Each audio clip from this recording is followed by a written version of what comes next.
pessoal. Por favor. Mesmo que você coloque, bota embaixo. Isso. O microfone é sempre externo, né? Uhum. Perfeito.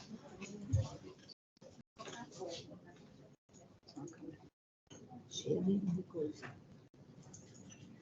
Tem até uma batata, tá bom? Tranquilo. Para mim tá ótimo. Vou só deixar aqui. Perfeito.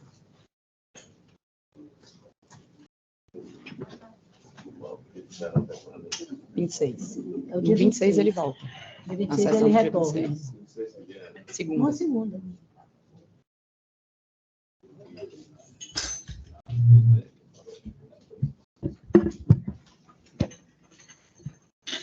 Boa tarde a todos. Vamos dar início à nossa sessão ordinária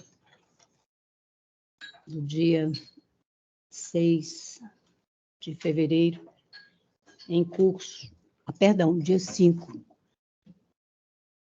A primeira nota é a apreciação da ata da sessão ordinária do dia 2, a número 2, de 29 de janeiro último. Nenhum problema. Excelência, Pela aprovação, senhora presidente. diante da manifestação dos eminentes pares, dou por aprovada. Processos com vista, nós temos algum, não, né, doutora Nayana? Que eu não estou encontrando nenhum aqui. Agora, com sustentação oral do nosso SAGE, nós temos o processo 10.521, dígito 58, 2013, com o final 0049. É uma apelação cível da relatoria do eminente desembargador Fernando Luiz Rocha. A sustentação oral está pelo doutor Francisco Arthur de Souza Munhoz.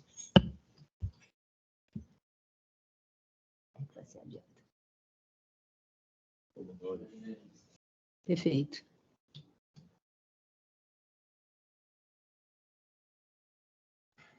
Excelência, Vossa Excelência dispensa a leitura do relatório?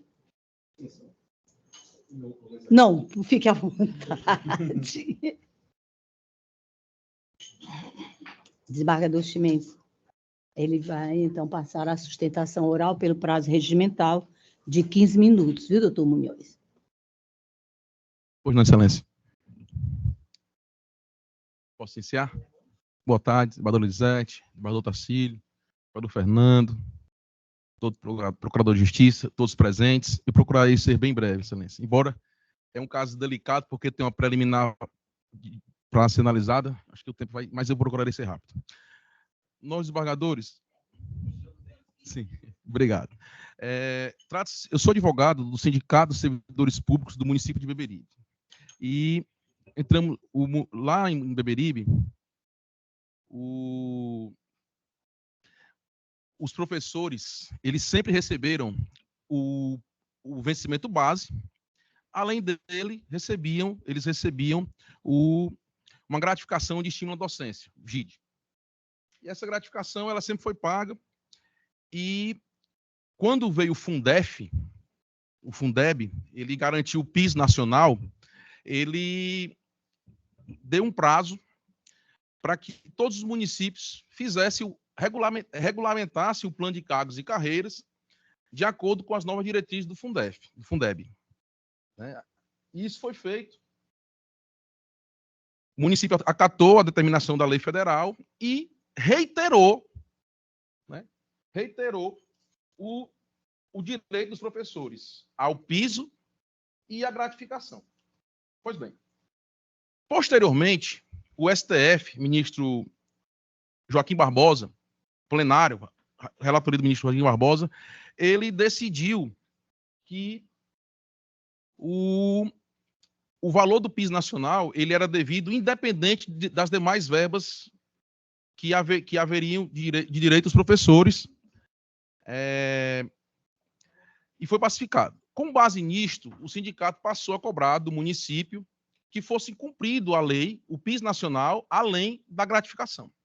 foi o que o município fez. Em 2012, quando os professores já tinham direito a essas 2 verbas, o município pegou e extinguiu a gratificação sem garantir aquelas 2 verbas, né? Manteve só o piso.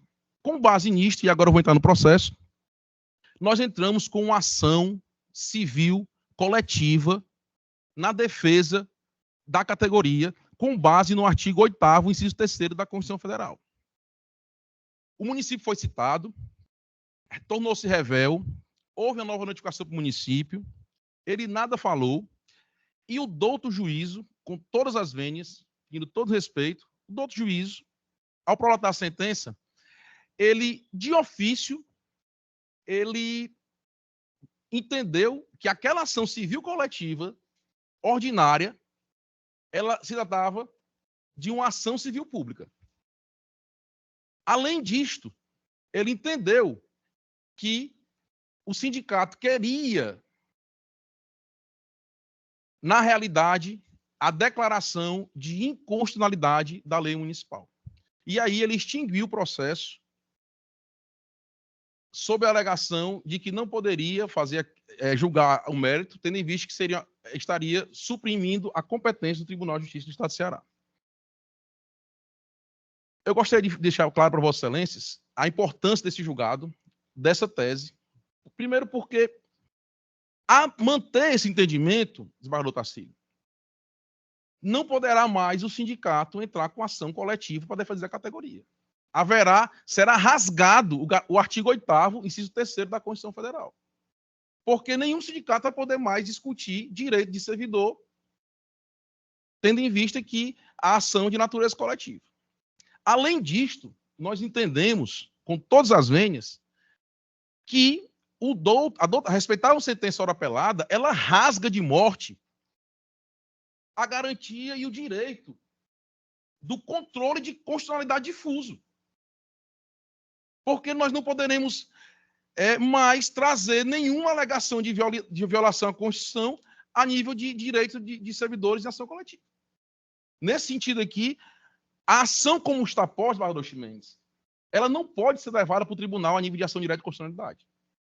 Como ela está, do jeito que ela está, como foi pedido, o direito, eu vou só pedir, venha a Vossa Excelência, o pedido é o seguinte, julgar procedente a ação ordinária, estou lendo aqui a inicial, confirmando a tutela, para declarar a nulidade da lei municipal, condenando o município a manter a gratificação de efetivo exercício da atividade docente, pode GIS, condenando a implantar o piso nacional do magistério no valor estipulado pelo Ministério da Educação.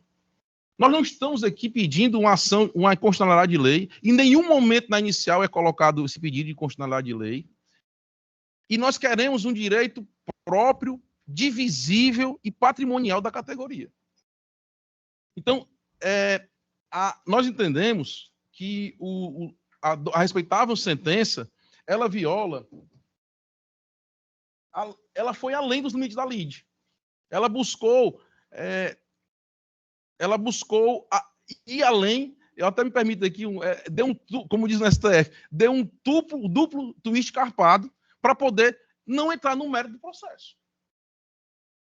E eu gostaria muito que Vossa Excelência pudessem enfrentar essa questão, tendo em vista que, a manter esse entendimento, repito, nós entraremos numa questão de impedir que os sindicatos defendam a categoria respectiva que defende. Passando isso aqui, em relação ao mérito, nós levamos essa questão tendo em vista que o STF já decidiu. Mais uma questão. A ampla legitimidade dos sindicatos para a defesa da categoria, ela é objeto de análise, é pacificado perante o STF em repercussão geral da matéria. Foi decidido em repercussão geral da matéria a ampla legitimidade do sindicato para defender a categoria. Então, ela tem e lá o STF diz, todos os meios cabíveis para fazer a defesa da categoria. No caso aqui, se mantiver a sentença, nós estaremos proibidos de fazer essa defesa. Então, Excelências, essa é a questão de preliminar. Quanto ao mérito, nós tivemos o cuidado de trazer uma adesão da lavra da ministra Carmen Lúcia, em um caso em que o governo do Tocantins concedeu uma garantia para os servidores, e antes que o efeito financeiro entrasse em vigor, ele revogou. E o STF, no plenário, decidiu que, se a lei garantiu o direito, os efeitos financeiros, muito embora posterior, não haveria uma violação à irredutibilidade e ao direito adquirido Pois não, doutor. Haveria uma violação ao direito adquirido e à irredutibilidade quando você supre esse direito já implantado por lei. E foi o caso aqui. O município, quando ele tirou a gratificação sem manter, ele pode tirar a gratificação, mas ele tem que manter o valor que estava lá garantido. E ele tirou a gratificação e não manteve o valor garantido. Então, são essas as considerações. Fica aqui à disposição de Vossas Excelências. Me pegue de surpresa, achei que fosse demorar um pouco mais, não me preparei tanto. Mas, enfim. E agradeço pela atenção do desembargador Fernando, desembargador Luizete, desembargador Tarcílio. Não se preocupe não, doutor. O senhor se fez entender. Desembargador Fernando Mendes, a palavra é de Vossa Excelência. Bom, em primeiro lugar, parabenizo aqui ao doutor Arthur Munhoz, sempre aqui defendendo os interesses dos servidores, advogando para os sindicatos. Eu fiz aqui, nesse meu voto, senhora presidente, doutor Munhoz e demais, doutor desembargador Tarcílio, eu fiz uma emenda bem longa, que eu acho que a leitura do conteúdo dessa emenda pode ser bastante esclarecida. Qualquer dúvida aqui entre meus pares, eu poderei esclarecer. Perfeito. Cuida-se de uma apelação interposta pelo Sindicato dos Servidores Públicos de Beberibe, com o fito de reformar a sentença terminativa e entrar ao mérito da demanda. O juiz singular, 2, recebeu a ação ordinária como ação civil pública e a extinguiu sob os fundamentos de que o autor age como substituto processual em defesa de um interesse coletivo alheio. Ademais, a jurisprudência pacífica admite a ação civil pública como meio de garantir a observância da Lei Federal número 11.738 de 2008.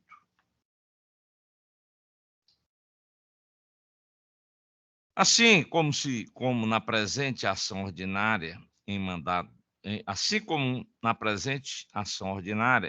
de segurança coletivo, o sindicato atua como substituto na tutela dos direitos dos substituídos. E nem por isso cogita-se, em tais casos, que o REACH seja uma ação civil pública.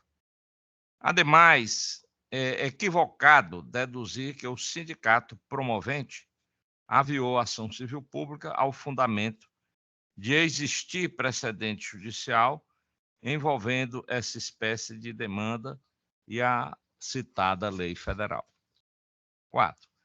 Extrai-se da preambular que o postulante relatou situações de grupos específicos de substituídos e acostou documentação individualizada, com o fito de demonstrar a concretização da redução remuneratória decorrente da aplicação da Lei Municipal número 1083 de 2002, dita inconstitucional, bem como formulou pleito condenatório para a implantação do piso nacional em prol de todos os substituídos, com as devidas progressões na carreira, mantença da gratificação pelo efetivo exercício da atividade docente, conhecida popularmente por PODGIS. C. Observa o limite máximo de 2/3 da carga horária em atividades de interação com os educandos. Pagamento das diferenças referentes ao piso nacional em tela a partir da ADI, do julgamento da ADI 4.267/Distrito Federal, até a implantação referida, assim como dos valores suprimidos ante a extinção da vantagem citada. e pagamento de horas extras pela inobservância do teto mencionado no item C retro. A evidência, o propósito de ver reconhecida a inconstitucionalidade material da Lei Municipal número 1083 de 2002, figura no feito como causa de pedir, declaração incidente tanto, e não pedido. Destarte, impõe-se afastar a convicção de que a lide é uma ação civil pública e reconhecer a inviabilidade em tese de exame do pedido de declaração de inconstitucionalidade material, sentença cassada e incursão no mérito da ação ordinária. Por força do tema 11.20 de repercussão geral, recurso extraordinário 1297.884, publicado no Diário da Justiça em 3 de agosto de 2021, em caso a óbice para examinar o argumento de nulidade da Lei Municipal número 1083/2012, uma vez que amparado em afronta exclusiva à regra do regimento interno da Câmara Municipal de Beberibe, matéria interna corporis, aresto invocado pelo insurgente, STF ADI número 4929/M, tem a Constituição Federal como parâmetro para o controle judicial, constituindo precedente inadequado ao caso concreto.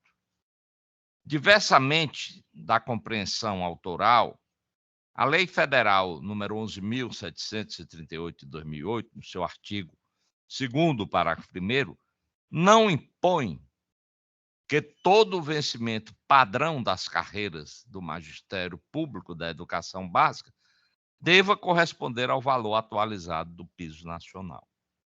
O direito em apreço restringe-se aos profissionais que percebem vencimento inicial daquelas carreiras para a jornada de, no máximo, 40 horas semanais.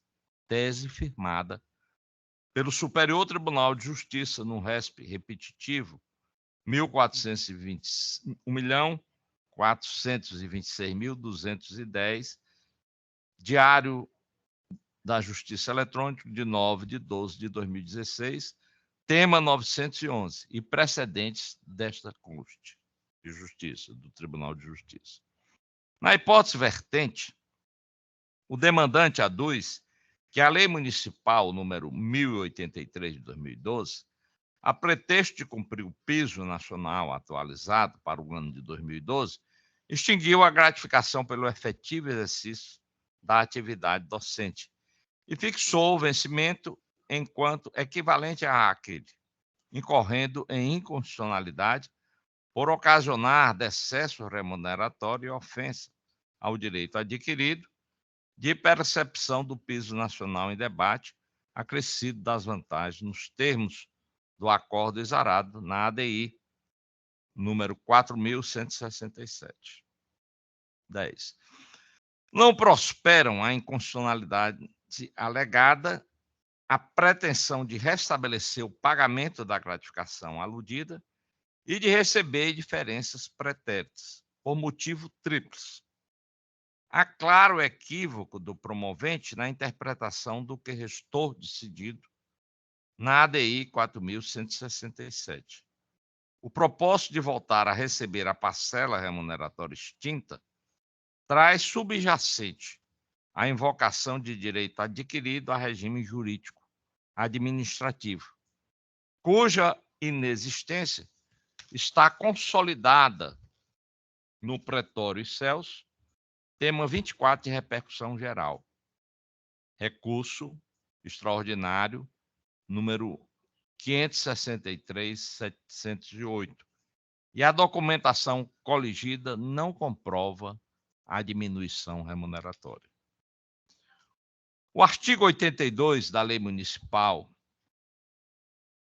1027 de 2010, Plano de Cargos, Carreira e Remuneração dos Profissionais da Educação Básica, exige trabalho em sala de aula no percentual de 80% da carga horária, em dissonância com o artigo 2º, parágrafo 4º da Lei Federal 11.738/2008, a qual estabelece o limite máximo de 2/3 da carga horária em atividade de interação com os educandos. Nada obstante a divergência normativa, deixa-se de acolher o propósito condenatório a falta de comprovação cumulativa pelo autor que o demandado, no prazo de prescrição quinquenal, concretamente não cumpria o referido teto fixado na lei federal já mencionada. Assim como que for extrapolada a carga horária máxima semanal do substituído e que há permissivo legal para o pagamento da hora extra na hipótese, jurisprudência do Tribunal de Justiça.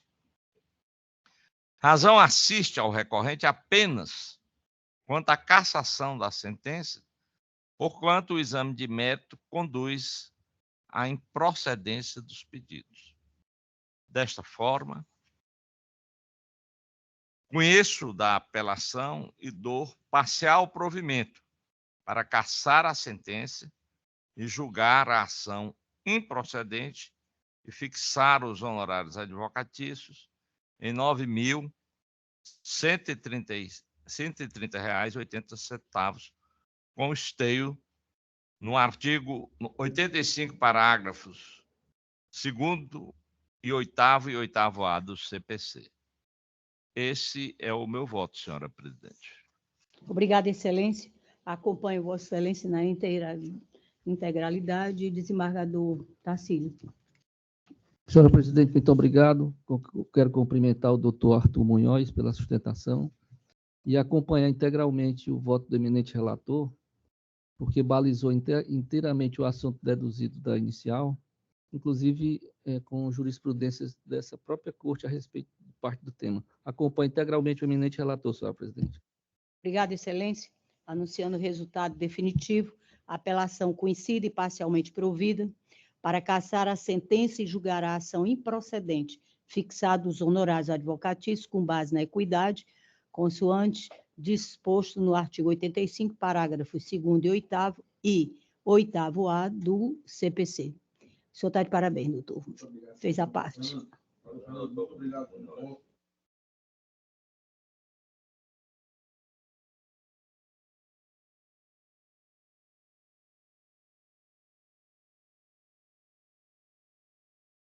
Dando continuidade, agora o que está pautado sobre o número 50 é o 631723, dígito 43, 2023, com final, uma sequência de 4 zeros. É um agravo de instrumento em que o eminente relator, desembargador José Tarcílio Souza da Silva, e a sustentação oral far-se-á presencialmente através do advogado José Bonfim de Almeida Júnior. Perdão, doutor. Wilson. Perfeito. Doutor Wilson Emanuel Pinto Paiva, que é o que está presente.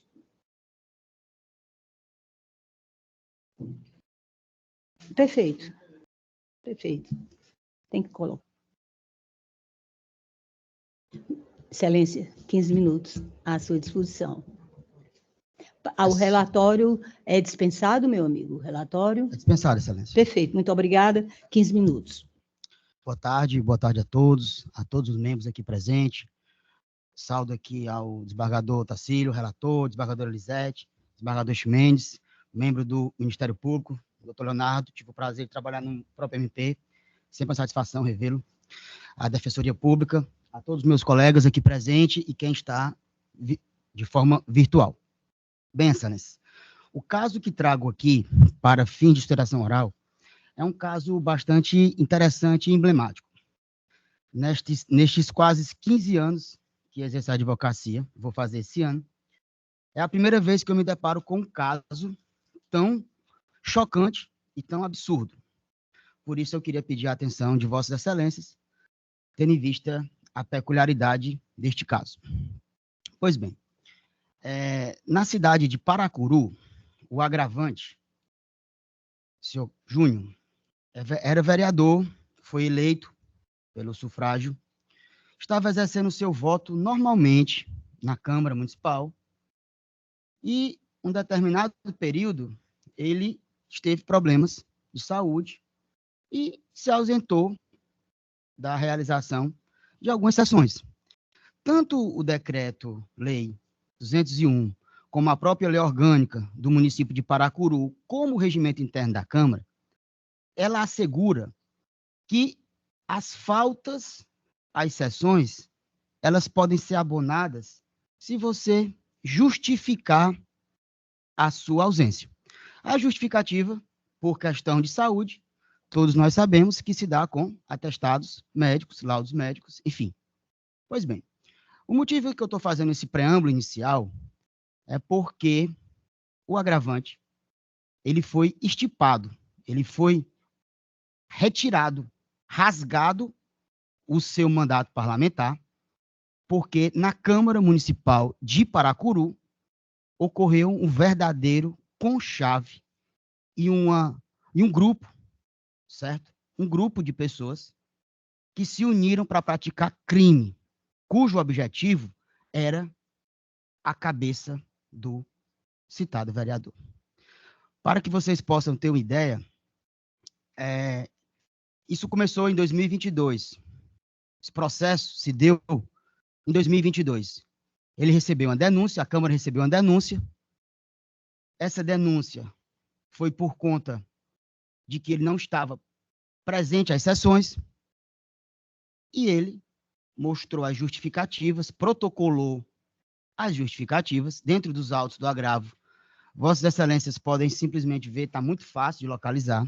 Foi protocolado as justificativas tempestivas. O que foi que aconteceu? Uma senhora de nome Érica e uma outra pessoa e de nome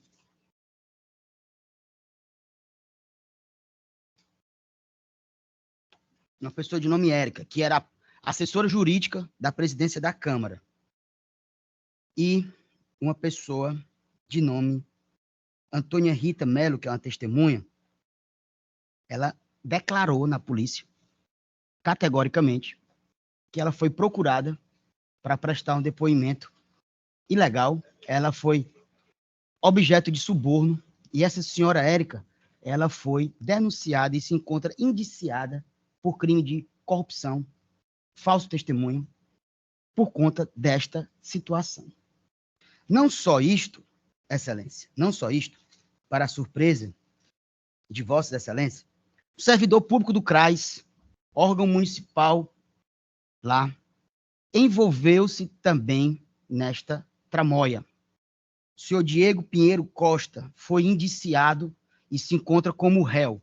Ambos participaram ativamente. E aqui eu não estou dizendo porque eu ouvi dizer. Eu estou dizendo porque se encontra um relatório da Polícia Civil, relatório este consubstanciado, relatório esse que é um fato público que até o presente momento sequer existem provas que possam desnaturá-lo, assim como recentemente no âmbito da ação penal, diante da gravidade dos fatos, o juiz determinou a quebra dos sigilos telemáticos das pessoas que tiveram os telefones apreendidos. Então, o que é que nós temos aqui? No curso do agravo, foi pedido a tutela recursal. O desembargador Tacílio, eu tenho uma enorme admiração, seus votos são brilhantes, são verdadeiras aulas processuais, mas eu tenho que fazer aqui um juízo de ponderação. Se nós admitirmos que o fato de se postular no bojo de um recurso, medida que tenha caráter satisfativo, este simples fato não pode ser objeto de um deferimento, de uma liminar, quando, no caso concreto, se pode ter o perecimento de um direito. Isso que estou falando a Vossas Excelências é decisão desta casa. As turmas de direito público deste tribunal assim pensam. Eu encaminhei memorial a Vossas Excelências, aonde eu fiz uma compilação dos entendimentos da primeira, da segunda e da terceira Câmara de Direito Público. Sabemos que a regra geral é que as medidas liminares, que têm caráter satisfativo, elas, de certo modo, não devem ser deferidas. Porém, se assim nós o pensarmos, as ações que envolvem direito à internação, saúde, problema de remoção, medicamentos, internação, todo mundo ia morrer porque tinha que esperar uma tutela que não fosse de caráter satisfativo. Tanto é assim, eu faço parte também do Fórum de Processualistas, e nós vemos já debatendo, e já se tem muitos artigos sobre a necessidade da flexibilização deste artigo legal. E assim o Supremo, e assim o STJ, e assim as turmas dos tribunais por todo o Brasil vêm fazendo essa flexibilização. Se faz um cotejo entre o princípio do acesso à jurisdição, o caso concreto, com a tutela de caráter satisfativo. Você analisa o binômio necessidade, possibilidade e adequação. Se o caso concreto ocorrer o perecimento de um direito, essa norma tem que ser flexibilizada. É o caso aqui, Excelência. Se tivermos que esperar todo o rito processual para que se avance na instrução, para que se colete prova na instrução, não se tem necessidade de interpor mais recursos de agravo de instrumento. Nós estamos aqui hoje com 6 meses e 15 dias da data que foi proferido a decisão interlocutória deste tribunal, na lavra do eminente desembargador Tacílio, e de lá para cá transcorreram 6 meses. Os fatos não são mais os mesmos que originaram aquela decisão. Por quê? Porque o mandato dele está se exaurindo. Que benefício econômico a parte terá que se vir a esperar toda a marcha processual para interpor os recursos? Sinceramente, não precisaria ter os recursos no CPC. Bastaríamos ter somente o recurso de apelação. Então, nós fizemos um cotejo nos memoriais que eu encaminhei a Vossas Excelências, e eu gostaria de pedir vênia para que eu mencionasse tão somente alguns poucos para rememorar a Vossas Excelências, sabendo eu que Vossas Excelências têm, sim, conhecimento desses precedentes. Eu não estou aqui falando para qualquer pessoa. Essa turma é uma turma que tem um saber jurídico bastante elevado, e assim me deixa muito feliz, porque hoje esse tribunal tem condições de restaurar uma injustiça que foi feita com um vereador que está fora do seu ambiente de trabalho, sem recurso, sem trabalhar, por conta de um ato administrativo que ceifou o seu mandato de maneira ilegal, absurda. Vossas Excelências sabem que todo ato administrativo tem como norte e como balizador o princípio da legalidade e o princípio da impessoalidade. A partir do momento que se macula qualquer um destes princípios, o ato administrativo ele não se mantém firme. O ato que estipou o mandato eletivo, ele é um ato administrativo. A natureza jurídica dele é um ato administrativo. Um ato administrativo não pode ser maculado, manchado por quaisquer atos ilícitos. E o vício que maculou este ato é um vício insanável. Vícios insanáveis, eles são nulos de pleno direito. Nós temos aí a súmula 346 e a súmula 473, ambas do Supremo Tribunal Federal, cujos efeitos da nulidade é restaurar o status quo ante. Admitindo a possibilidade de Vossas Excelências entenderem em sede de agravo, não ser necessário, não ser possível anular o ato, não tem nenhum óbice. Vossas Excelências podem muito bem sanar essas irregularidades, suspendendo o ato até o transcurso do processo principal. É um ato de justiça. é um ato correto. Não é justo penalizar quem já foi apenado injustamente em ter que esperar toda a marcha processual para, no final, se ele tiver direito, o processo perdeu a sua serventia, a sua eficácia. A norma processual, ela preenche duas lacunas. Uma de caráter axiológico e outra de caráter material.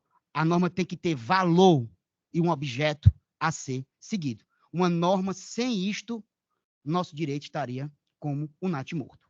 Pedia, venho aqui a Vossas Excelências, não me estendendo, mas convido Vossas Excelências a analisarem com profundidade este recurso.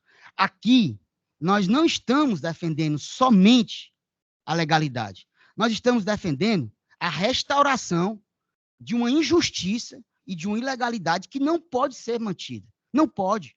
Eu não posso admitir que esta Câmara aceite que se tire um vereador em mandato que justificou legalmente as suas ausências e que se comprovou no âmbito de uma ação penal que ocorreu um conchave entre pessoas de dentro da Câmara, mancomunado com a presidente, cujo objetivo foi único: tirar o mandato do agravante. Só um pouco de paciência de Vossas Excelências, eu quero só mencionar dois precedentes que é dessa casa. Não vou citar precedentes de outros tribunais em respeito a este tribunal, da qual eu tenho muita admiração e respeito. Eu trago aqui um agravo de instrumento, julgado agora recente, em que eu tive a oportunidade de participar, do eminente desembargador Francisco Luciano Lima Rodrigues, julgado agora no dia 18/12/2023. Agravo de instrumento 063-3097-94-2023-80600. Administrativo e processo civil. Agravo de instrumento. Agravo interno. Ausência de motivação idônea do ato administrativo. Não observância dos critérios objetivos pela administração. Ato causador de prejuízo em concreto. Suspensão do ato. Possibilidade. Precedentes dessa Câmara de Direito Público do TJ. Ao abrir esta decisão, desembargador Francisco Luciano Lima Rodrigues, ele colaciona precedentes da lavra de todos, de Vossas Excelências dentro da lavra. Então, por respeito ao tempo, eu parto do pressuposto que Vossas Excelências assim o conhecem, este precedente. Passando aqui um pouco à frente, eu gostaria de também mencionar aqui um precedente do STJ, julgado pela primeira e segunda turma, que faz parte da primeira sessão. As hipóteses legais de impedimento incerto na legislação reguladora do processo administrativo objetivam garantir a imparcialidade, princípio constitucional que informa o processo administrativo sancionador, impedindo abusos na atuação administrativa. Recurso provido para reformar o acórdão recorrido e conceder a segurança, a fim de anular o ato decisório, determinando a reintegração do impetrante ao cargo anteriormente ocupado. Vossas Excelências, hoje é um dia muito importante para mim, histórico. Eu conheço a parte, é da minha cidade, eu sou de São Benedito. Eu não estou falando aqui de uma pessoa que eu não conheço. Esse caso aqui envolve não só a materialidade de um direito, mas a reconstrução de uma justiça. Eu peço, Vossas Excelências, que analisando com justiça, com equidade, com base no que tem nos autos do processo, não estou trazendo absolutamente nada de novo, mas que Vossas Excelências, iluminados que são, dê provimento ao agravo, e se assim não for, que dê parcial provimento, suspendendo os efeitos do agravo até o julgamento do processo principal. Muito obrigado, e é como peço. Perfeito. Parabéns, doutor. É porque é complexo mesmo e a gente se empolga. E 15 minutos passam rápido. Desembargador Tarcílio, a palavra é de Vossa Excelência.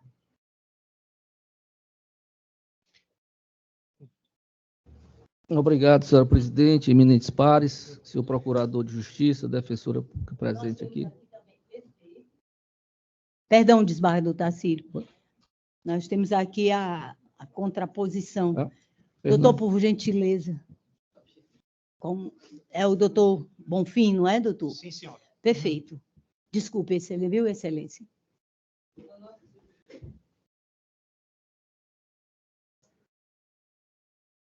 Excelentíssimo. Igualmente 15 minutos, tá?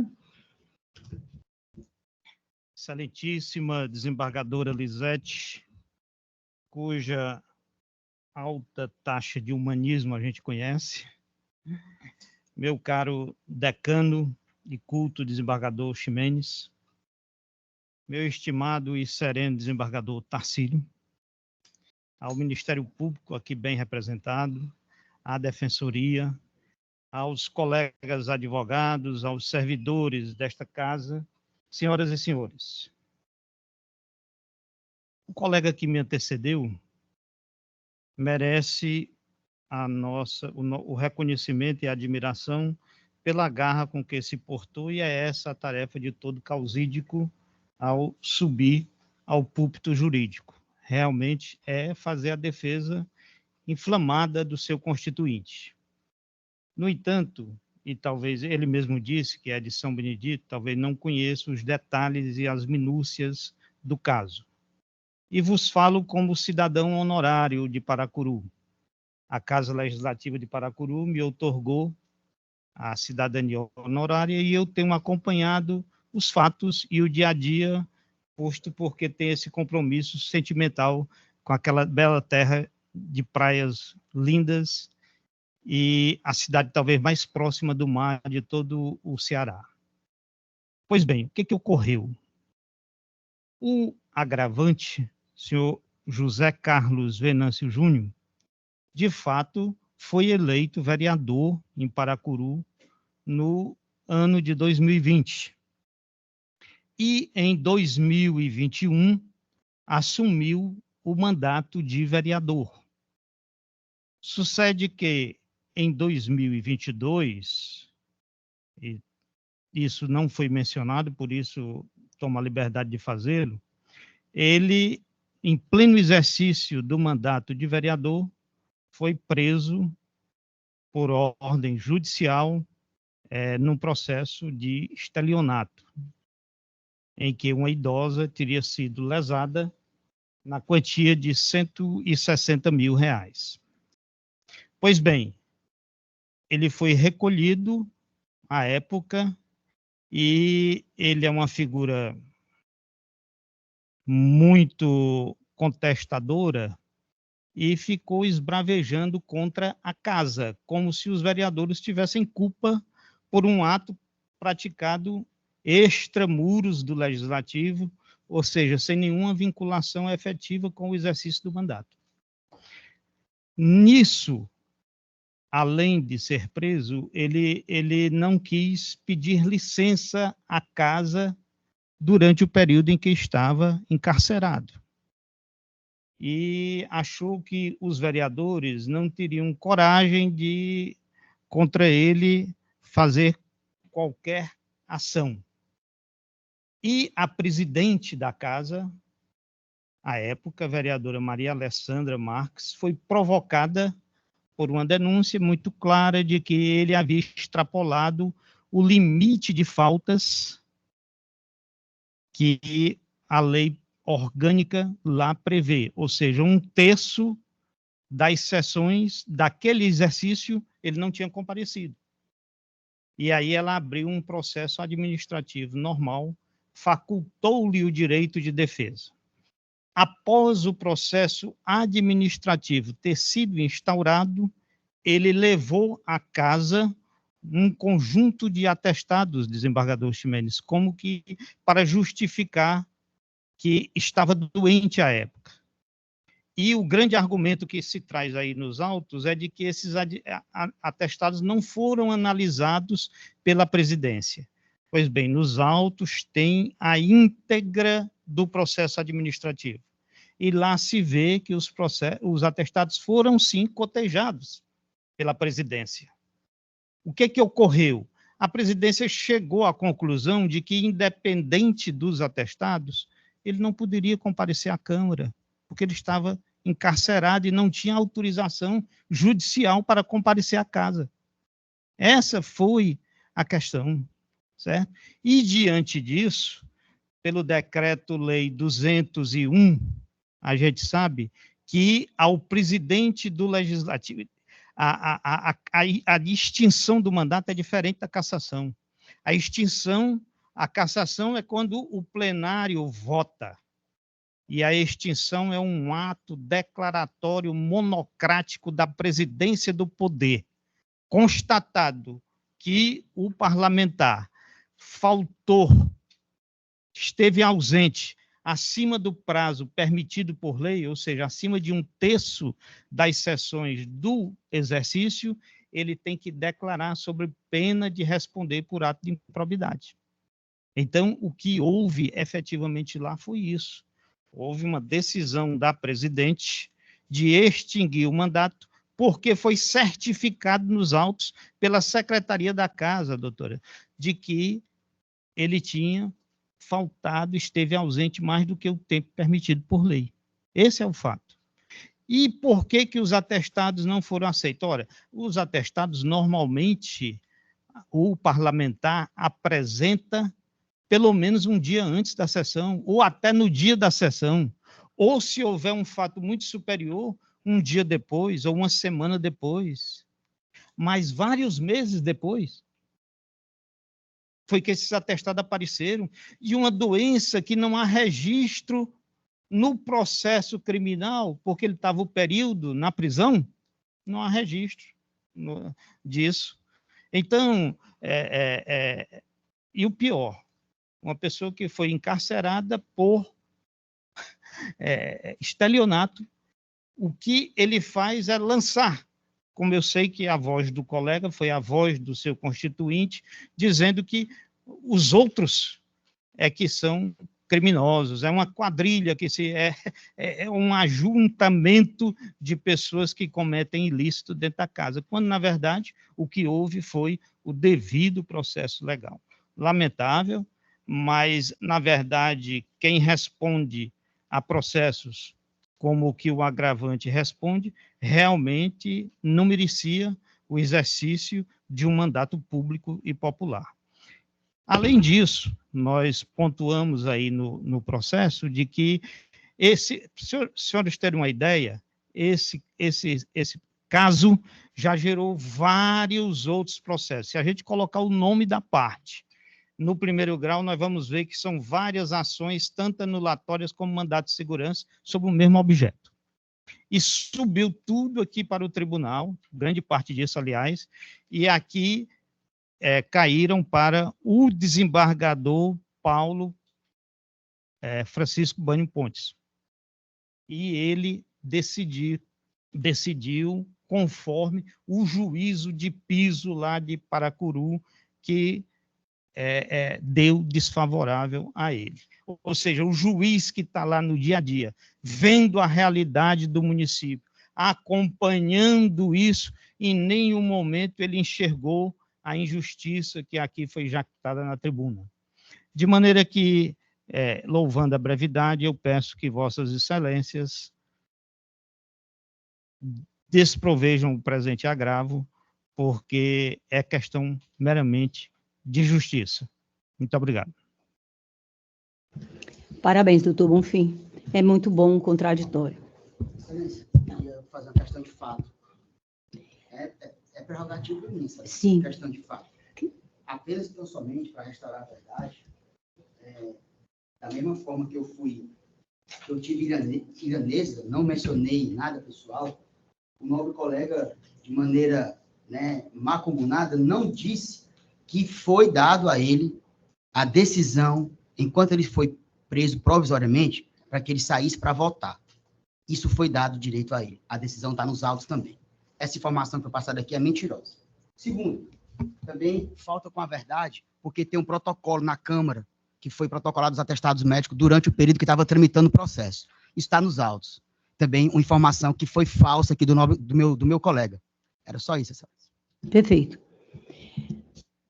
Desembargador Darcílio, Vossa Excelência tem a palavra. Agora sim. Sim. Muito obrigado, senhora presidente. Desembargador Fernando Ximenes, doutor procurador, senhora procuradora, doutora Andréa, advogados, especialmente o doutor Wilson e o doutor Bonfim, que fizeram a sustentação oral, demais presentes. Senhora presidente, eminente par,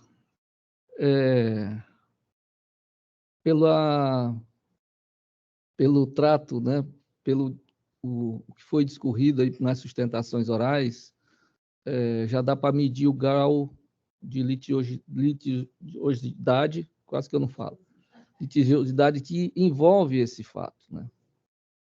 Eu recebi do gabinete, presencialmente, o advogado do vereador, virtualmente recebi o vereador e o seu advogado, entendi a situação, mas o caso aqui, senhor presidente, senhora presidente, desembargador Fernando, diante dos apelos, eu tive que examinar todo, como vossas excelências também o fizeram, todos os argumentos e as teses que eram colocadas. A questão aqui, apesar de, no primeiro grau, ser mais intrincada, aqui se demonstra ser mais simples. Não por não ser dada atenção ao caso, ao contrário, foi dada toda a atenção ao caso. Mas o que acontece é que, só fazendo aqui, abrindo um parêntese, isso aqui eu faço uma ressalva em meu nome, em nome dos demais colegas que compõem a Câmara, essa questão de que a tutela de urgência não existe, ou ela não serve para ser dada, ou serve para... Depende do caso. Depende do caso.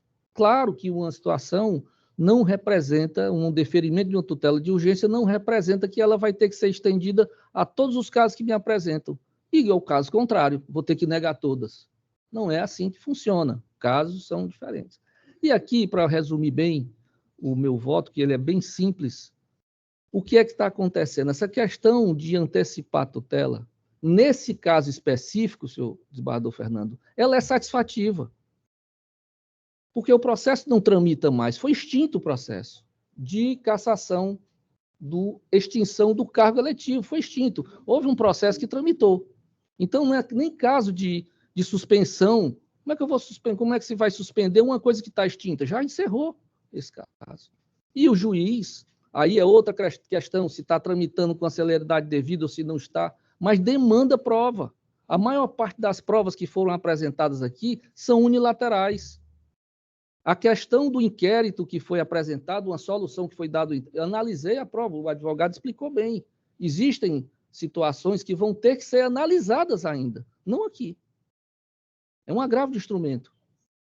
Em sede de agravo de instrumento. Se fosse uma apelação, poderia até entrar mais. Entendo as razões emocionais, respeito a dedicação do advogado em estar defendendo os interesses. Inclusive, ele estava até aqui há pouco agora, o vereador, não sei, até o cumprimentei, acho que ele deve ter saído. Eu recebi muito bem o tratamento que deve ser dado respeitoso, mas nesse caso específico, é o meu entendimento, não só nesse, mas em outros casos, em que eu verifico que a tutela, nesse caso específico, ela é satisfativa, eu nego. E não é o primeiro caso. Aí se fala em questão de hospital, tutela de saúde, medicamento, é outra situação. São razões e razões de decidir por objetos e por pedidos diferentes, diversos desses. Então, eu peço todas as vênias aí Não vou rebater alguns argumentos, até porque muitas vezes não se aplica uma determinada jurisprudência, a gente se vê isso todo, inclusive no voto passado aqui, o desembargador Ximenes deu uma aula em que o entendimento equivocado, a apresentação de jurisprudência equivocada do apelante não se adequava a um caso. E uma situação bem mais delicada, né? Então, são essas situações que nós nos deparamos no dia a dia na hora de julgar, né? De cometer alguma injustiça ou de não adotar o melhor entendimento processual, respeitando os precedentes, principalmente dos tribunais superiores, mas também da nossa casa, né? E é o caso. A ementa é simples, senhora presidente. Eu vou me permitir ler a proposta de ementa, e ela está assim redigida. Trata-se de agravo de instrumento interposto em face de decisão que indeferiu tutela provisória requestada em sede de ação anulatória de ato administrativo. 2. O artigo 300 do Código de Processo Civil estabelece como requisitos essenciais para a sua concessão da tutela de urgência a demonstração da probabilidade do direito e o perigo de dano ou risco ao resultado útil do processo.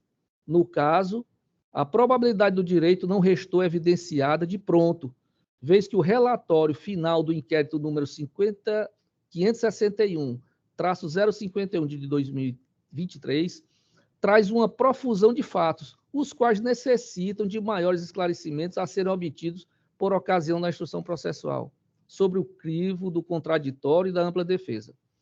O agravante se encontra afastado de seu cargo e com este extinto pelo Poder Legislativo local há mais de um ano, o que afasta o perigo de dano ou risco ao resultado útil do processo.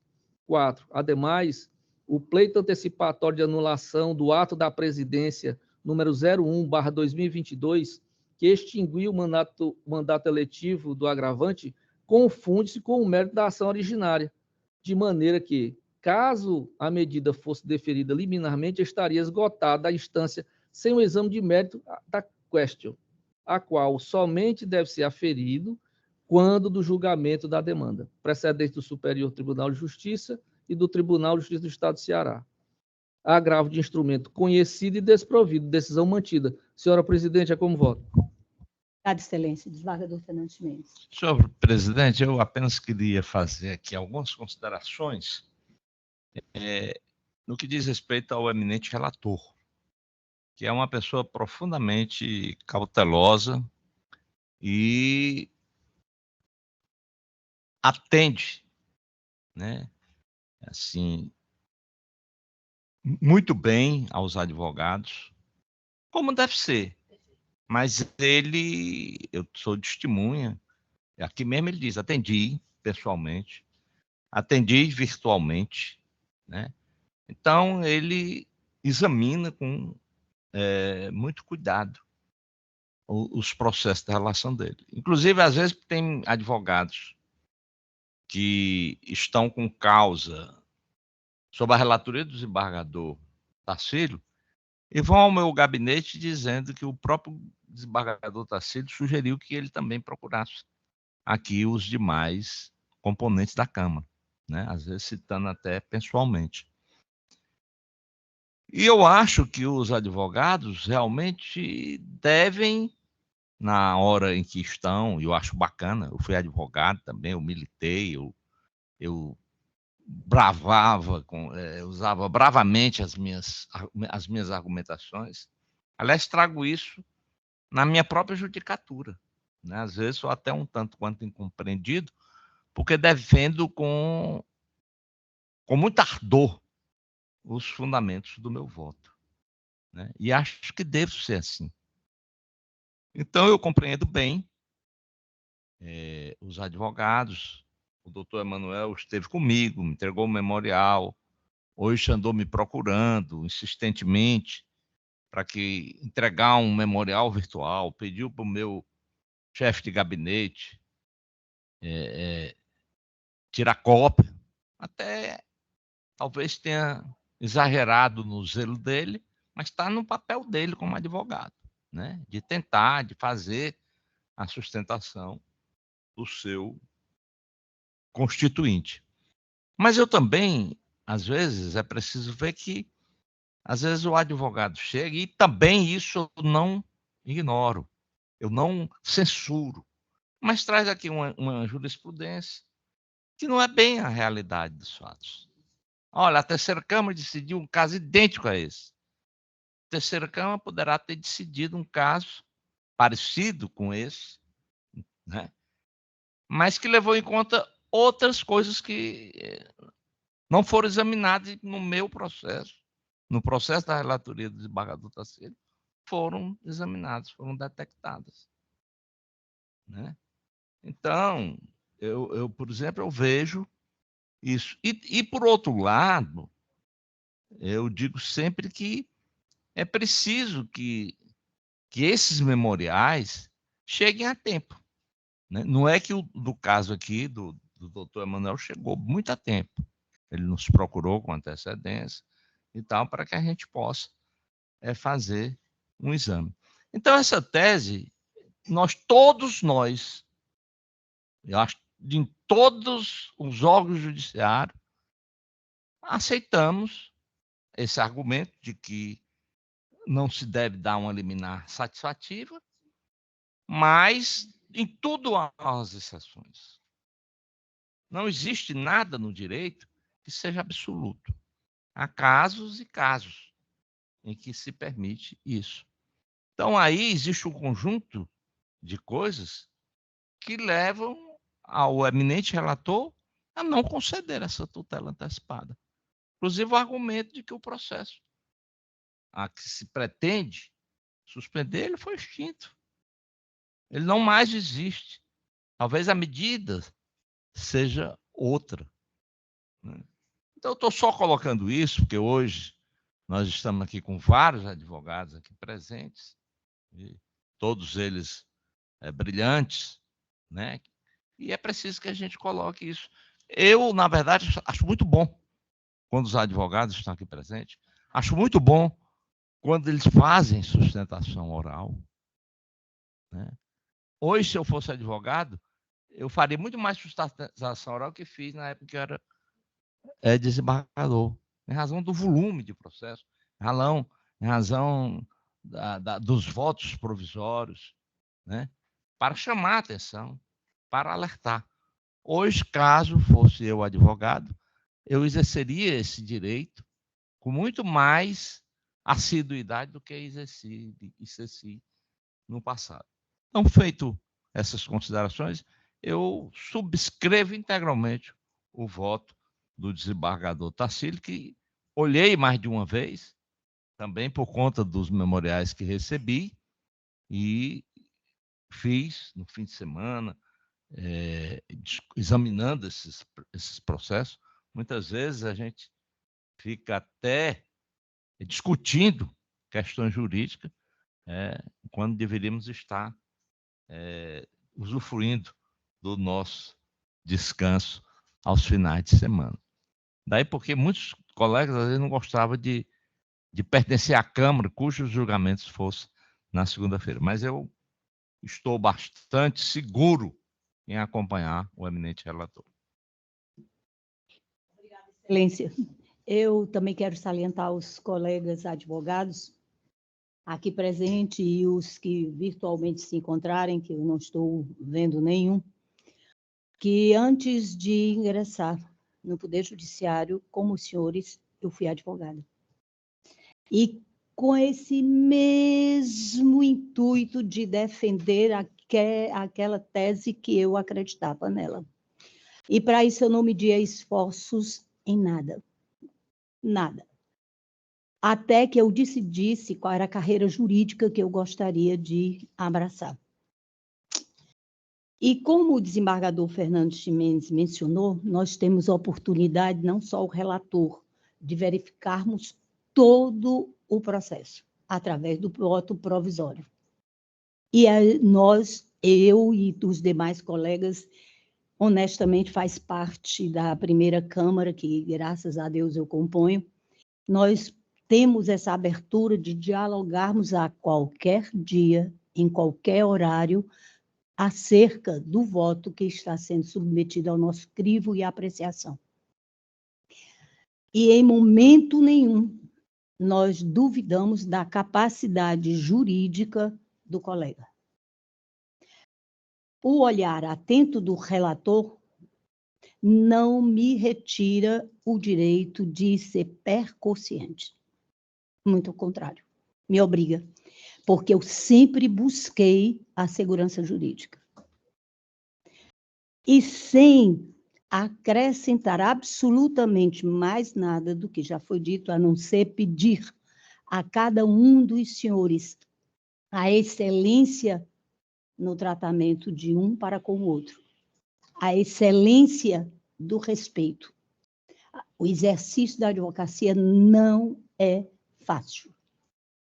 Nós não precisamos nos degladiarmos. Não há necessidade. Quando o direito é bom, faz igual aquela criatura que está na novela, brilha, né? Pois muito bem.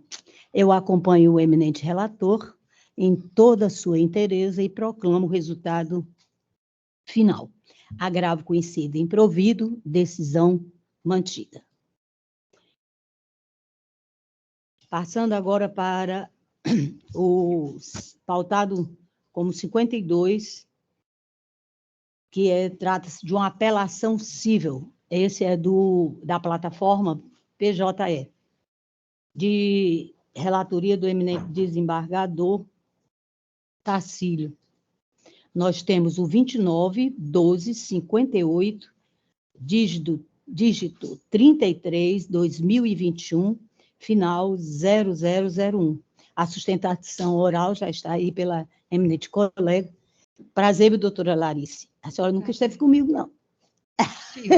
Já? Já. Porque eu gravo demais, doutor. Ah, sim, sim. Agora eu me recordo. Muito bem. Larice Silveira Pinho, doutora. Vossa Excelência tem 15 minutos. A senhora dispensa a leitura do relatório? Queria só saber o voto do relator. Não, a gente não antecipa, não, criatura. Ah, certo. Sem a sustentação oral, só a leitura. Ótimo, muitíssimo obrigada, porque aí nós podemos dar continuidade à sessão. Desembargador, Vossa Excelência, pode proferir seu voto, de preferência pela parte destacada, já que a doutora está nos concedendo assim essa farei. vênia. Cumprimentar a advogada. Constitucional e administrativo, remessa necessária e apelação cível, onde é apelante Fundação Regional de Saúde e apelada Ana Márcia Lima Feitosa. É isso? Mandado de segurança, pretensão de convocação para a fase de avaliação de títulos, sentença concessiva de segurança, não preenchimento de vagas reservadas a pessoas negras dentre os aprovados para a fase de títulos, interpretação das cláusulas editalícias de forma mais favorável ao candidato, aprovação do impetrante dentro do triplo de número de vagas, recurso conhecido e desprovido, sentença mantida. Obrigada, excelências. Boa tarde aos desembargadores. Boa tarde. Boa tarde, presidente. É um prazer recebê-la sempre, viu, doutora? Obrigada a todos. Eu vou, de qualquer forma, dar o anúncio. Diga, A doutora. divergência? Não, senhora, que todo mundo já acompanhou por unanimidade. Mas eu só queria... Mas o desembargador Chimenez tem todo o direito de exercer o voto. Não, mas eu queria parabenizar a doutora Larice, né, também pelo interesse dela. Isso. Porque realmente, eu acho que às vezes, mesmo que não vá fazer a sustentação oral, o advogado A deve comparecer e Perfeito. pedir preferência, Perfeito. pedir para sair daqui já sabendo Sim. o seu julgamento, né? Não esperar a publicação, que realmente sai logo. Mas eu parabenizo. Acompanho integralmente o eminente relator confirmando o voto provisório já. Como a excelência disse, o direito é muito bom, então eu vim mesmo para escutar, mas eu já... Mas é dever nosso, enquanto representantes, procuradores judiciais, a senhora está de parabéns. Obrigada. E a tranquilidade com que fala. Obrigada. Viu? Boa tarde a todos. Boa tarde. Doutora, a senhora quer saber se eu acompanho ou não? Eu já disse que era por unanimidade, foi só uma brincadeira de mau gosto. Recurso conhecido desprovido, à unanimidade, sentença mantida, doutora.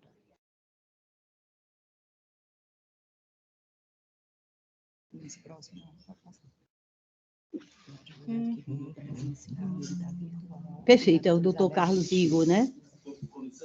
Pois não. Boa tarde, excelências. Muitinho, doutor. Só um instantinho, por favor. Diga, doutor. Diga. Doutora, o processo, sua relatoria,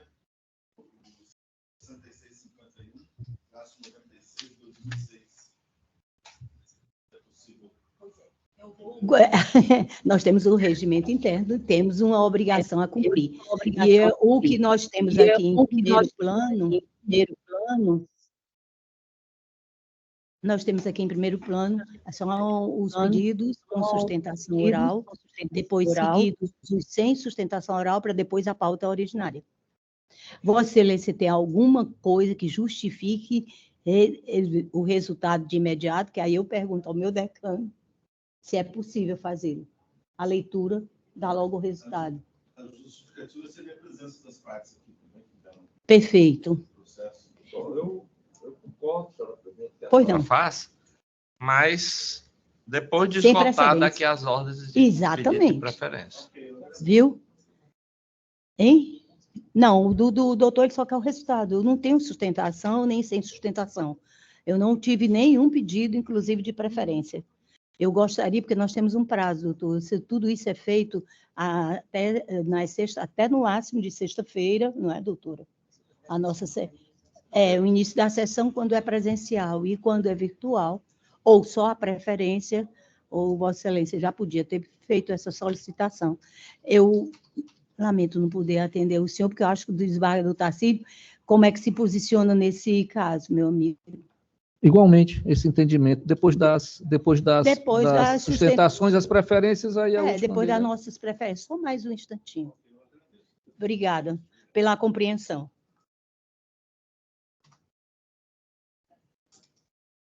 Esperar só mais um pouquinho, vai ser rápido. Ai, meu Deus do céu. Eu sei, criatura. Aqui.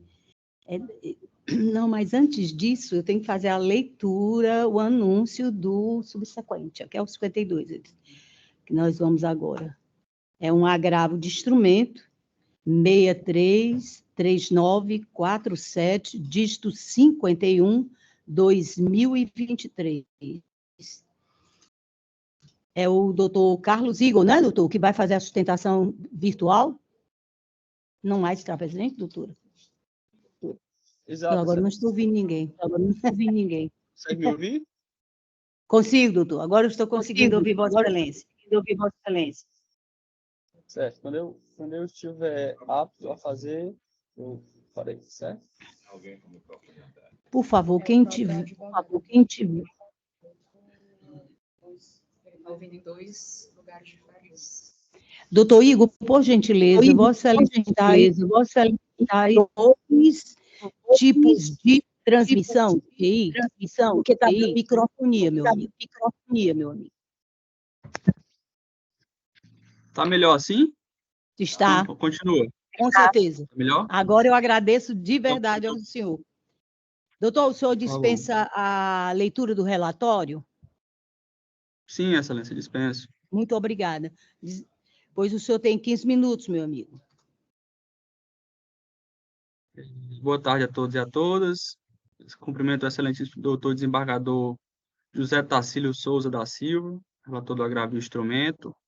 Cumprimento também os demais doutores desembargadores Fernando Luiz Mendes Rocha e Elisete de Souza Gadelha. Cumprimento também os ilustres colegas de classe. Cumprimento ainda os demais que assistem a essa sessão, bem como os demais serventuários da Justiça. Excelências, a situação aqui, ao meu juízo, é uma situação muito simples e não irei me alongar muito sobre esse ponto, certo? A situação é o seguinte, trata-se de uma ação, um agravo de instrumento, em uma ação popular, que visa coibir um acúmulo ilegal de cargos públicos por parte de um médico, que é servidor em alguns municípios, certo? O agravado, que é médico, ele é servidor do município de Barreira, certo? Existe documentação juntada ao processo que comprova esse vínculo, servidor efetivo, desde 2011. Além disso, ele é servidor efetivo também do município de Pentecoste, desde 2015, certo? E aí já são 2 vínculos. Ele possui ainda vínculo no município de Pacajus, atuando como médico perito, certo? Possui ainda um 4º vínculo no município de Pacajus, também atuando como médico, Vale dizer também, no ano de 2021, em parte do ano de agravado, chegou a ocupar 5 cargos públicos de médico em 5 municípios diferentes. Consegue me ouvir, Excelência? Estamos ouvindo esse.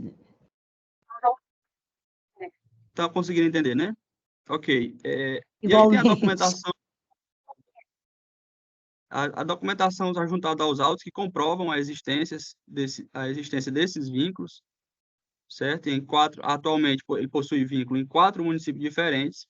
Para a gente ter uma ideia da dimensão da situação, chega até ter uma dúvida sobre se realmente o serviço era prestado. Porque data máxima vênia, se a gente fizer um itinerário simples, para percorrer esses municípios, daria algo em torno de 7 horas. Se a gente fizer uma busca aí no GPS, a gente vai chegar nesse número, e um total de mais de 360 quilômetros. E ainda tinha a jornada de trabalho dele. Portanto, Excelências, nós sabemos que a Constituição Federal, via de regra, ela permite um cargo público por pessoa. E aí existem algumas exceções, como o profissional da saúde. De acordo com o artigo 37, inciso 16, a linha C, permite o acúmulo de até 2 cargos públicos de profissionais da saúde. Até 2 cargos públicos. Ela não permite além disso, certo? Tem até uma tese de repercussão geral que trata sobre uma limitação de jornada, mas não é esse o ponto. O ponto é a acumulação acima de 2. Não estou discutindo aqui cumprimento ou limitação de jornada.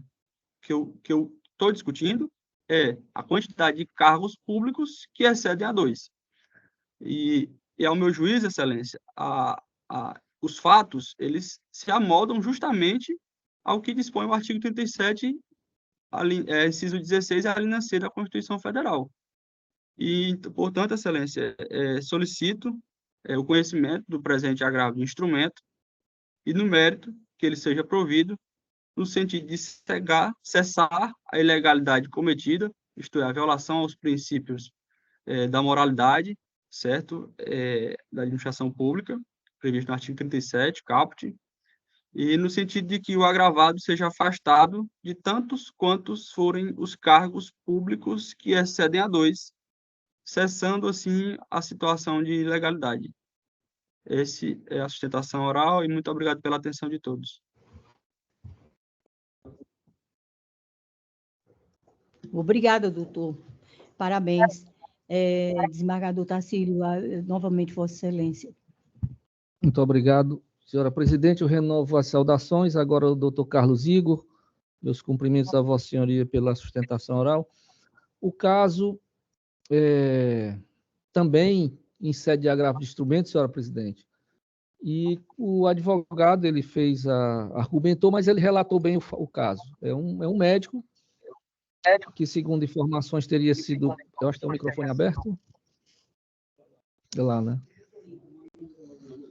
E em sede de uma ação civil pública, ele imputa ao médico que o exercício de vários cargos públicos no exercício da atividade médica.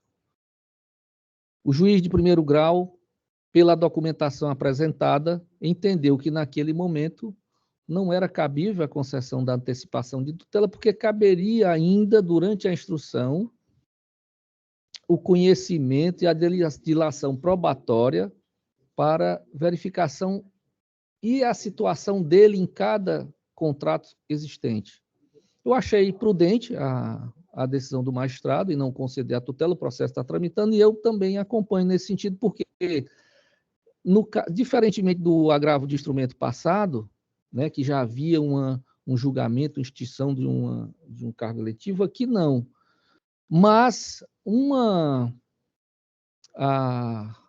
o avanço da decisão e o afastamento dele, em um ou dois, outro aqui ele está pedindo, acho que só em um, que é com relação na comarca de Barreiras, né?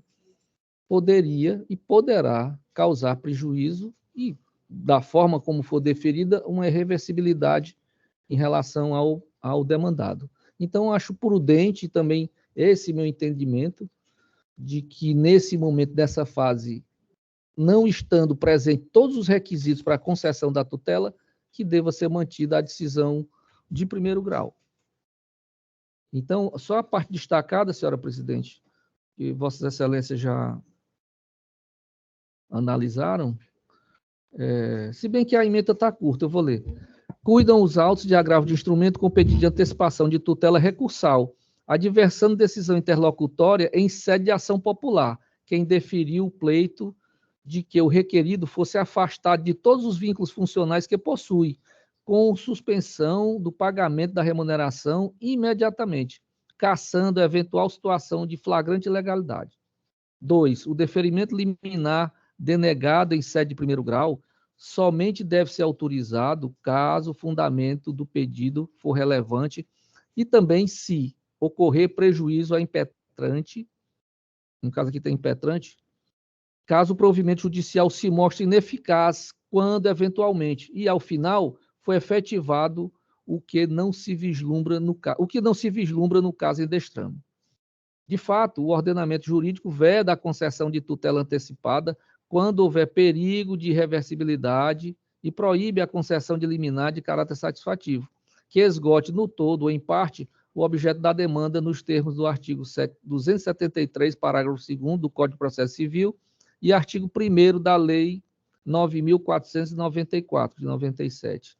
Acrescentando ainda o artigo 1º, parágrafo 3º da Lei 8.437. Trata-se, em caso de medida liminar de caráter satisfativo, eis que o pleito antecipatório aqui apreciado se confunde com o mérito da ação popular.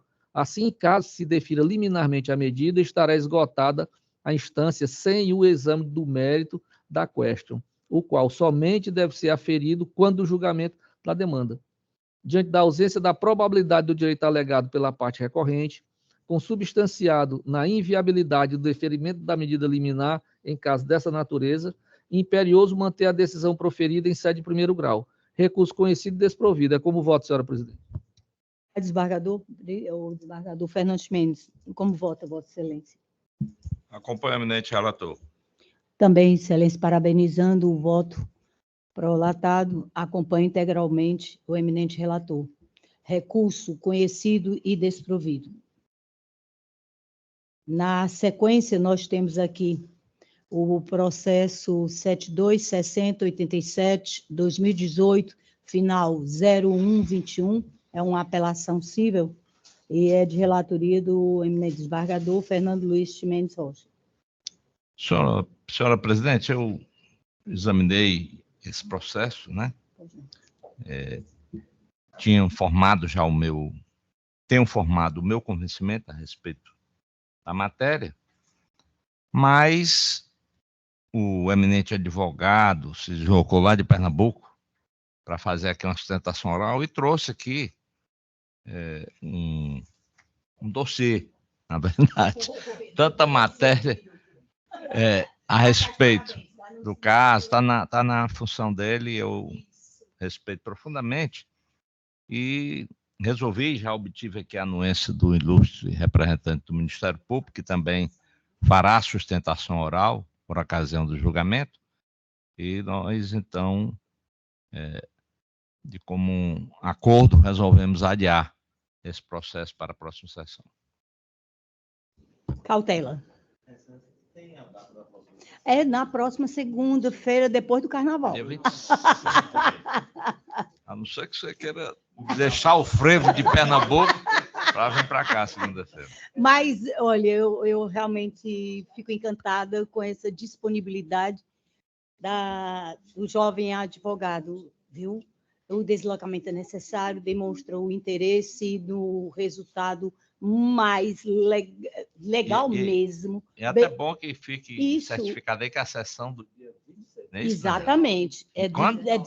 Dia 19. Dia 19. Okay. Então, tem a opção de, havendo algum tipo de inconveniente, de Vossa Excelência estar conosco virtualmente. Eu faço questão. Só esclarecer. Mas é um prazer.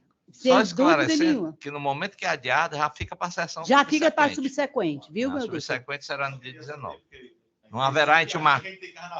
Não sei se aqui não também... Não, tem um tal de um pré-carnaval que eu já não aguento mais.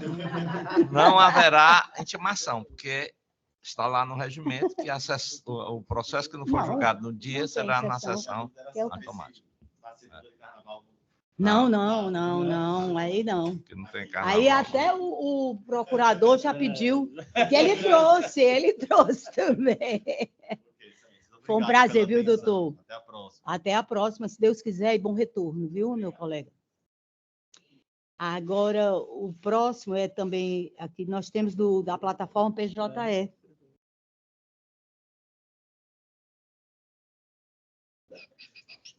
É do desembargador Fernando Ximenes, o próximo, né? É com sustentação oral, o doutor Rony Chaves, pessoa, perfeito. Então, vamos anunciar. De pautado, ele está virtualmente. Boa tarde. Boa tarde, doutor.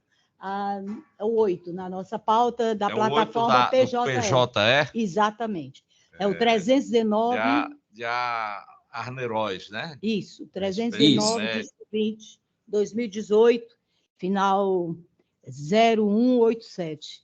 Dispensa a leitura do relatório, doutor Rony. Dispensa, excelência. Muito obrigada. Rony é o nome dele? Isso. Doutor Rony, a minha proposta de voto aqui é favorável a Vossa Excelência, aliás, ao constituinte de Vossa Excelência. Se Vossa Excelência quiser que eu apenas leia aqui a ementa para conhecimento, os colegas já acompanharam, né? Não houve nenhuma divergência. Não houve divergência. Então, dispenso a sustentação, excelência.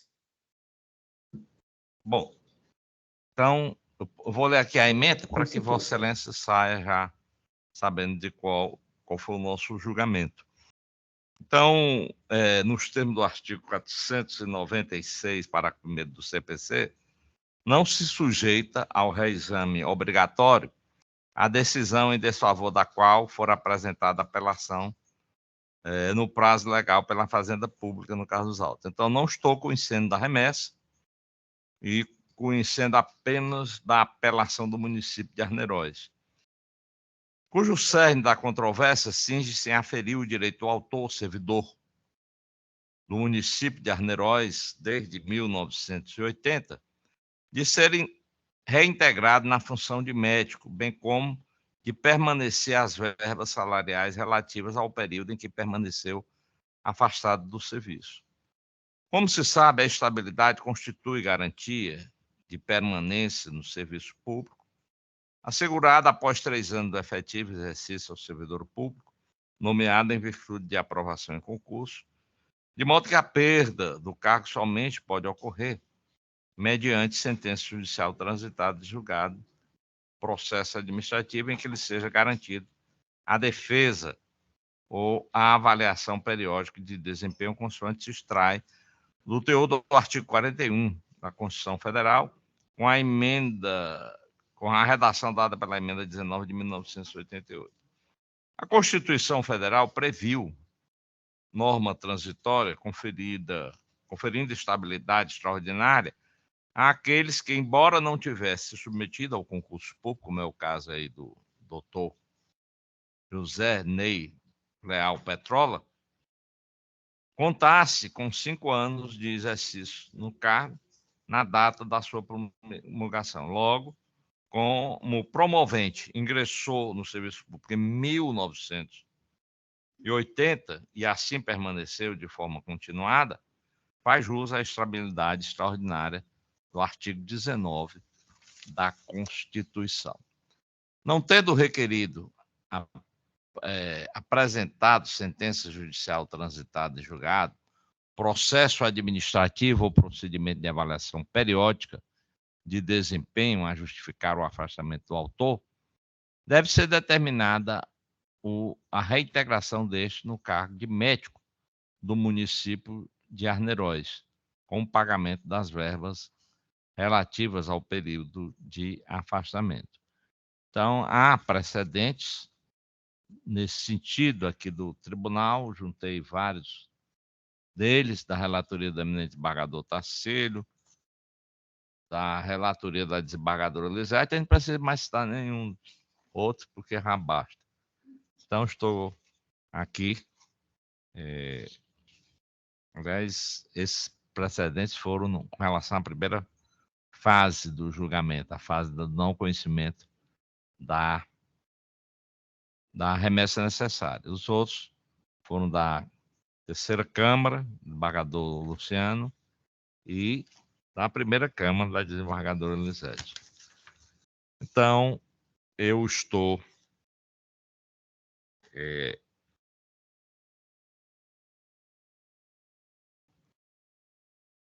dizendo aqui, estou negando provimento ao apelo, porque não merece reforma a sentença quo, que determinou a reintegração do autor e condenou a municipalidade no pagamento de todos os reflexos financeiros correlatos relativos ao período em que ele ficou indevidamente afastado.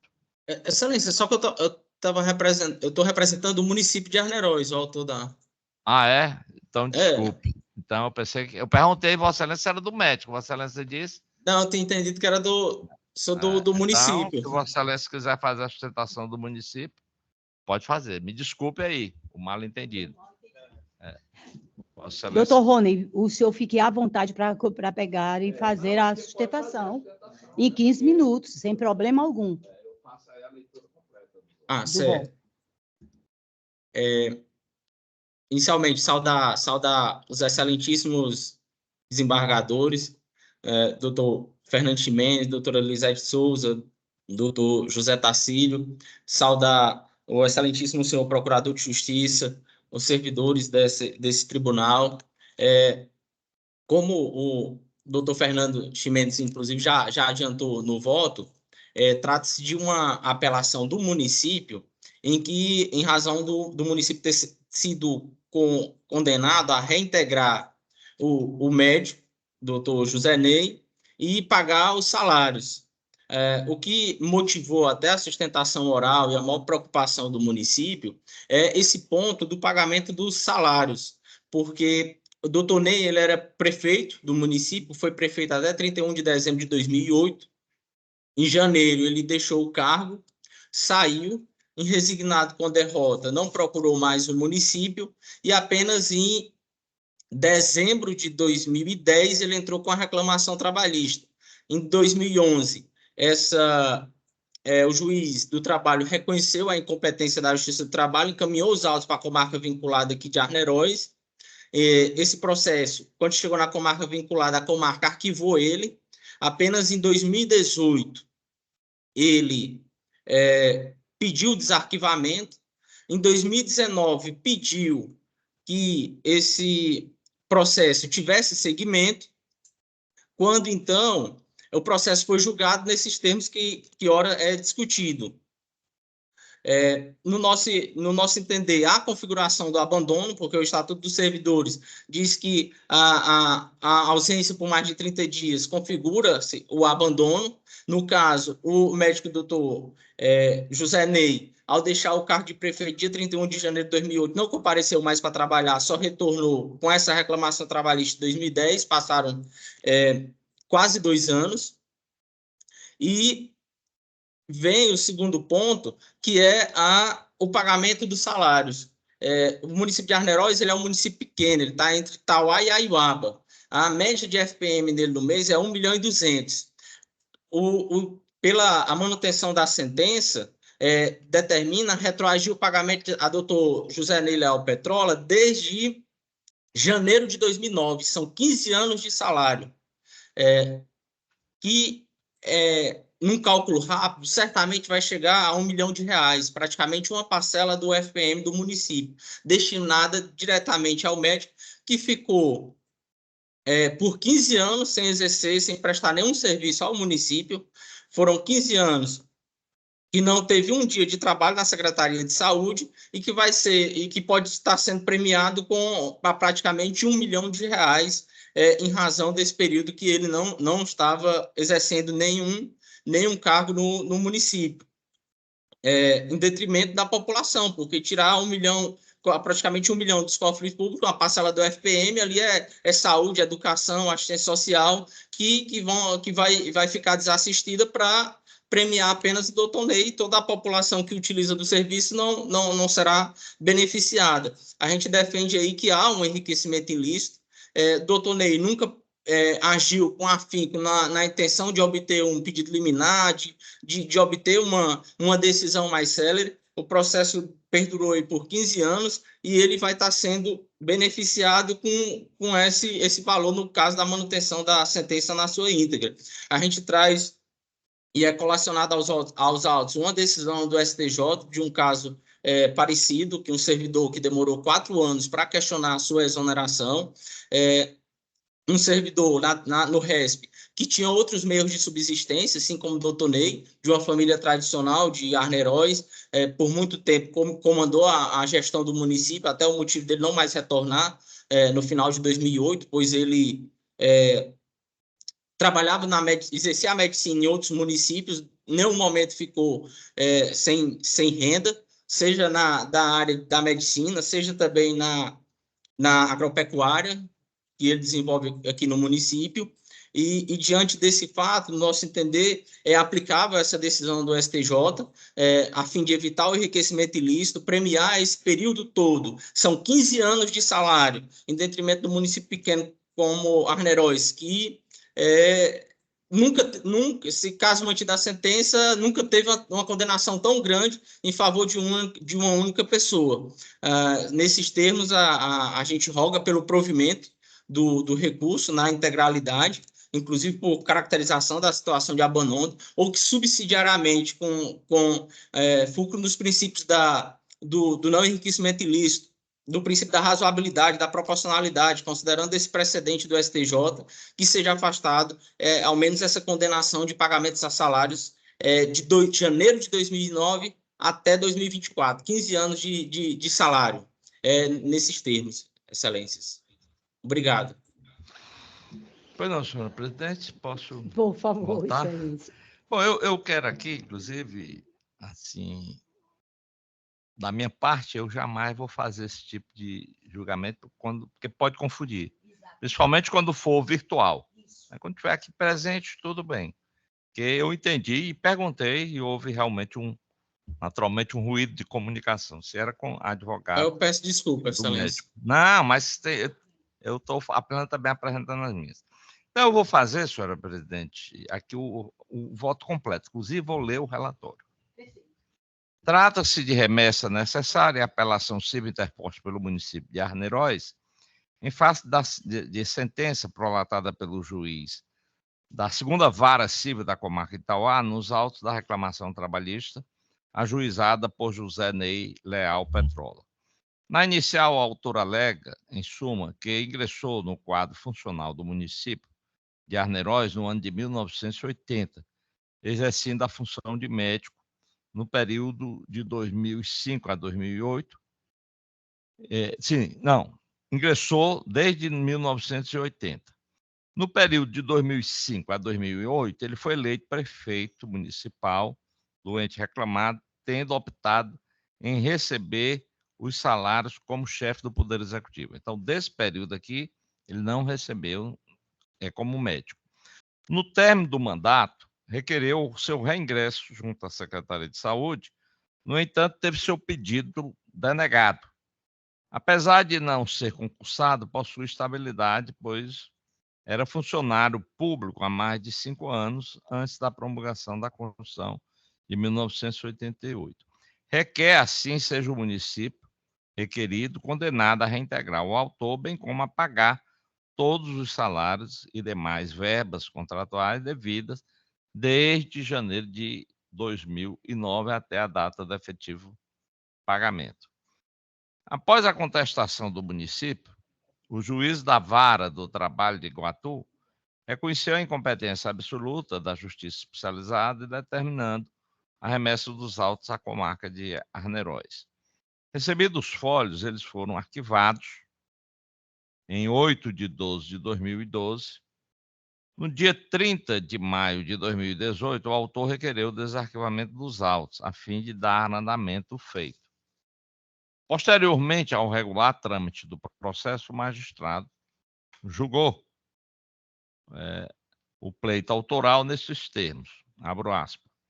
Ante o exposto, julgo procedente a pretensão autoral, extinguindo o feito com resolução de mérito, com fulcro no artigo 97.1 do Código de Processo Civil para condenar a parte ré a obrigação de fazer consistente na reintegração do autor ao cargo de mérito em até 30 dias da intimação desta sentença. Condenar a parte ré ao pagamento das verbas salariais que o requerente deixou de receber devido ao seu desligamento indevido, valor este de que deve ser apurado em liquidação de sentença na forma do artigo 509.1 do CPC. Condena a parte real ao pagamento dos honorários advocatícios do percentual de 10% do valor da condenação. Processo sujeito ao duplo grau de jurisdição nos termos do artigo 496 do CPC. Nas razões recursais, o ente municipal alega, em linhas gerais, que o apelado deixou de comparecer ao trabalho, configurando verdadeiro abono de serviço. Ao analisar o caso idêntico ao dos autos, o STJ manteve a decisão do Tribunal de Justiça do Rio Grande do Sul, que julgou improcedente o pedido do servidor para ser ressarcido dos vencimentos com fundamento na boa-fé objetiva e na vedação ao enriquecimento ilícito. Roga pela reforma da sentença, com o fim de que seja julgado improcedente o pleito autoral. Em outras razões, o autor A2 ter ficado comprovado que o afastamento se deu de forma sumária, por questões meramente políticas, sem a observância dos critérios legais previstos na Constituição Federal, bem como na legislação específica do próprio ente federativo. Ao final, pugna pelo desprovimento do apelo. Vieram os autos ao meu gabinete no dia 21 de março de 2023 e submetido o processo ao crivo da douta Procuradoria-Geral de Justiça, a procuradora doutora Liluína Maria de Albuquerque Leite opinou pelo desprovimento do recurso no seu parecer que se encontra nos autos. Esse é um relatório e eu passo a proferir meu voto nos seguintes termos. De início, entendo ser incabível a remessa necessária, aí eu não preciso tocar isso, matéria já bastante discutida, e então eu não conheço da remessa e passo a examinar o apelo. O apelo preenche os requisitos de admissibilidade, razão pela qual conheço. O cerne da controvérsia cinge-se a aferir o direito do autor servidor do município de Arneróis, desde 1980, de ser reintegrado na função de médico, bem como perceber as verbas relativas ao período em que permaneceu afastado. Então, eu discorro aqui sobre o problema da estabilidade na Constituição. Ele não tem a estabilidade comum, mas tem a estabilidade do dispositivo do artigo 19 das disposições transitórias, conforme eu li ali na ementa, né? Desse modo, quem ingressou no serviço público sem concurso até 5 de outubro de 1983 e assim permaneceu de forma continuada, tornou-se estável com a edição da Constituição de 1998. Pois bem, da análise do conjunto probatório coligido aos folhos, notadamente dos documentos dos ID, aí eu menciono aqui os números dele: 649.7567, 649.7568, 649.7569 e 649.7440. Infere-se que o autor foi contratado pelo município requerido em 10 de maio de 1980, exercendo função de médico de modo ininterrupto. Assim, tem-se que o promovente, ora apelado, cumpriu os requisitos estabelecidos no artigo 19 do ADCT da Constituição Federal, fazendo jus à estabilidade extraordinária prevista. Em caso, o autor afastou-se da função para cumprir um mandato eletivo como prefeito de Arneróis, no período de 2005 a 2008, optando por receber os salários como chefe do Poder Executivo. Contudo, afirma que, ao requerer o reingresso junto à Secretaria, teve seu pedido negado. Por seu turno, o ente municipal sustenta que houve, na realidade, abandono do cargo. Entretanto, não consta dos autos prova quanto à existência de eventual demissão por meio de processo administrativo. Quer dizer, alega que houve abandono, mas não abriram um procedimento administrativo. Nesse contexto, não tendo o requerido apresentado sentença judicial transitada e julgada, processo administrativo ou procedimento de avaliação periódica do desempenho a justificar o afastamento do autor, deve ser determinada a sua reintegração no cargo de médico do município de Arneróis, com o pagamento das verbas relativas ao período de afastamento. A propósito, é pacífico o entendimento jurisprudencial no sentido de que é ilegal o ato de demissão do servidor sem um devido processo administrativo prévio. Aí, súmula 20 e súmula 21 do Supremo Tribunal Federal, que me parece desnecessário, mas é a que diz que é necessário o processo administrativo com ampla defesa para a demissão dos funcionários. Lamentavelmente, isso tem ocorrido muito no interior, ele pode até ter abandonado mesmo, mas não se faz um procedimento administrativo. Inclusive, até mesmo no estágio probatório, não pode ser exonerado ou demitido sem um inquérito ou sem as formalidades legais de apuração de sua capacidade. Então, aqui temos os precedentes do tribunal, que eu vou aqui ler a parte que negritei.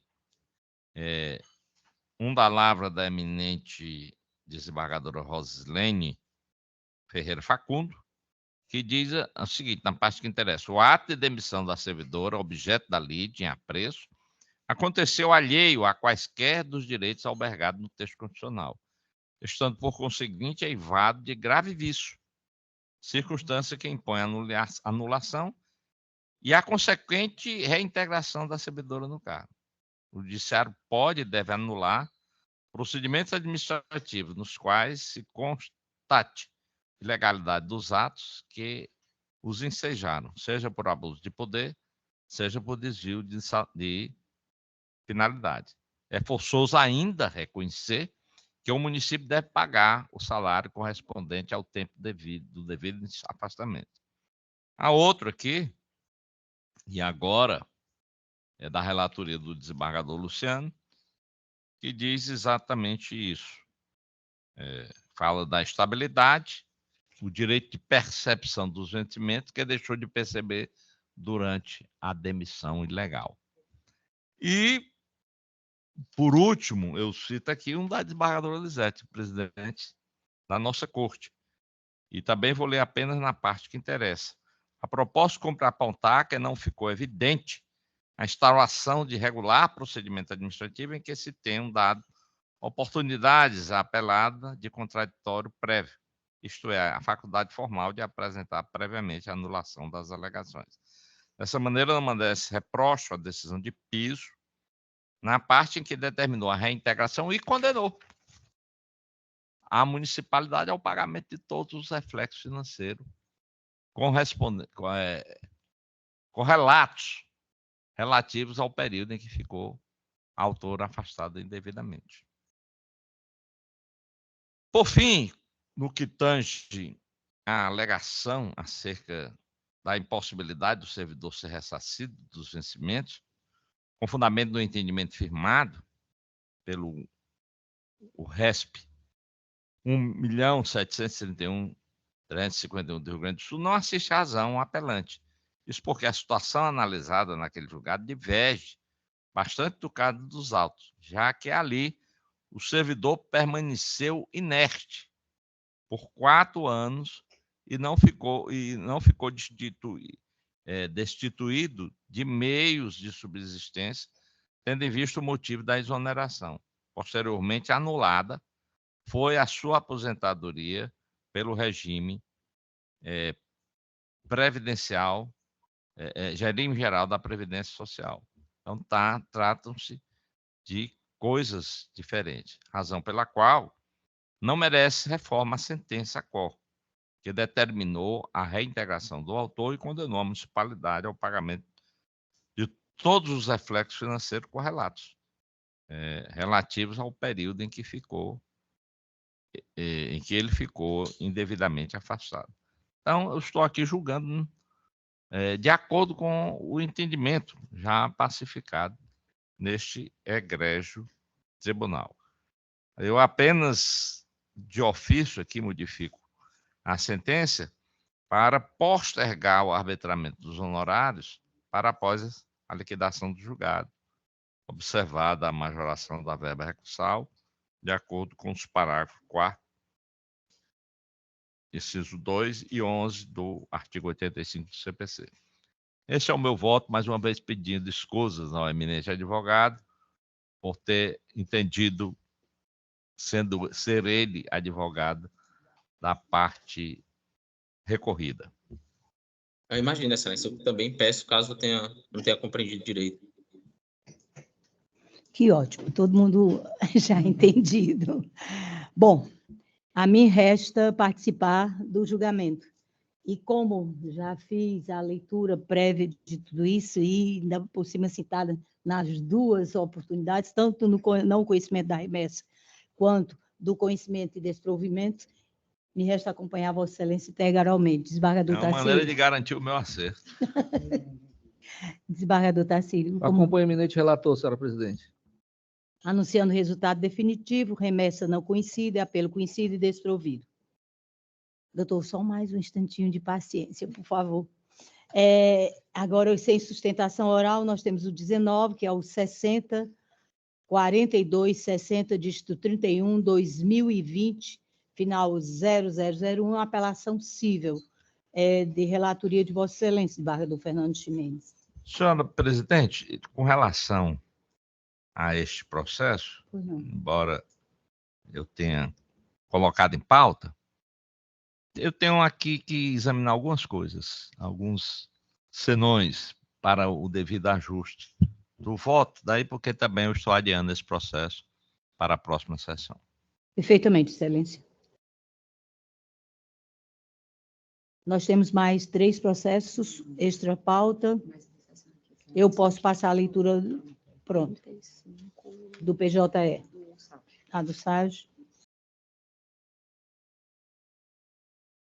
Deixa eu chegar aqui nas nossas do SAG. Pronto, na nossa relatoria. É o processo 6651, dígito 96, Excelência, do interesse do senhor. Qual é o processo? Não, o 35 do SAG, doutora. Qual é o processo de vossa? Qual o processo do senhor, por gentileza? 0006651. Pois é. Que eu estou qual indagando. do SAG, hein? Qual? É o 35, pautado sobre 35. O 35. Ok, é o primeiro. É o primeiro, nossa, é um embargo de declaração. Ok. Não é? Sim, senhor. Perfeito. Vamos aqui à leitura da nossa proposta de emenda, por favor. A atribuição de efeitos infringentes em sede de embargos de declaração somente é admitida em casos excepcionais, os quais exigem necessariamente a ocorrência de omissão, contradição, obscuridade ou erro material, vícios previstos no artigo 1022 do CPC. No caso dos autos, o acordo embargado entrou em contradição ao considerar a possibilidade da concessão de pensionamento, baseando-se em legislação já revogada à época do falecimento do segurado. Consequentemente, após uma cuidadosa análise do acervo probatório contido nos autos, verifica-se que, de fato, a Lei 10.809 de 83 não estava vigente à época do falecimento do ex-parlamentar, que ocorreu no ano de 1998, logo, data posterior a revogação do regramento citado pela Lei Estadual 11.778 de 1990. Desse modo, a referida legislação que revogou a anterior, apesar de dispor sobre o respeito ao direito adquirido dos artigos 7 e 13 da Lei 10.809, que versavam sobre a transmissão do benefício às filhas inúptas, referia-se, em verdade, a quem já estava recebendo o pensionamento por ocasião do falecimento do beneficiário original. O fato gerador que autoriza o pagamento da pensão vitalícia às filhas que não contraíram matrimônio, que seria a morte de seu genitor, precisaria ocorrer na vigência da Lei 10.809 de 83, o que não se verificou no caso em tela. Portanto, não há que se falar em direito adquirido, pois a percepção ao pensionamento só se observaria nos casos onde o parlamentar beneficiário já fosse falecido em data anterior à revogação da supracitada legislação, o que não se reflete no caso elencado nos autos. Desta forma, embargos de declaração conhecidos e providos com efeitos infringentes, acórdão reformado para negar provimento ao recurso de apelação, mantendo inalterada a sentença de improcedência. É como voto, Excelências. Como vota o desembargador Tacílio. Senhora Presidente, boa tarde. Renovo as saudações agora ao nobre advogado Gustavo, doutor Gustavo, que eu conheço ainda desde a época da auditoria militar, as clientes, né, a senhora e as filhas aí demandadas, né. Na verdade, eu também recebi o doutor Gustavo do gabinete, ele apresentou os memoriais e também expôs a situação, né. Perfeito. Mas, dando aquela, não que, eu sempre falo, não é que você não dê atenção a todos, mas às vezes a postura do advogado, né, em se dispor aí a apresentar seus memoriais, a gente, automaticamente nós vamos dar uma preferência e examinar os pontos que ele levantou. Perfeito. E, na verdade, senhora presidente, Vossa Excelência entendeu muito bem, colocou muito bem a questão, e se tivesse mantido a decisão anterior, estaria agindo, né, decidindo contra a lei. Isso. E, apesar de entender a questão social, familiar, mas, infelizmente, nessa situação, deve existir a compreensão de que a eminente relatora aplicou ao caso concreto a lei que dispõe sobre o caso, porque já estava revogada quando da constituição, né, do direito, né, da parte, né, com o falecimento do ex-parlamentar. Então, não havia realmente, nesse caso, nada o que fazer. Entendo também conhecendo a desembargadora Lisete, que ela olhou e reviu mais do que nós essa situação. Então, é difícil, mas não há nenhuma situação, não há nada a se fazer nesse caso, porque a decisão está correta e seria decidir contra a lei no caso específico. Eu acompanho a eminente relatora e parabenizo pela disposição de rever os atos, mesmo nessas circunstâncias. Eu acompanho integralmente Vossa Excelência. Desembargador Fernando Ximenes. Também acompanho a eminente relatora, examinei a decisão, houve um equívoco inexcusável na decisão embargada, e não havia como não conhecer dos embargos e dar-lhe os efeitos infringentes. Isso. Anunciando o resultado definitivo, embargos de declaração conhecidos e providos, acórdão reformado.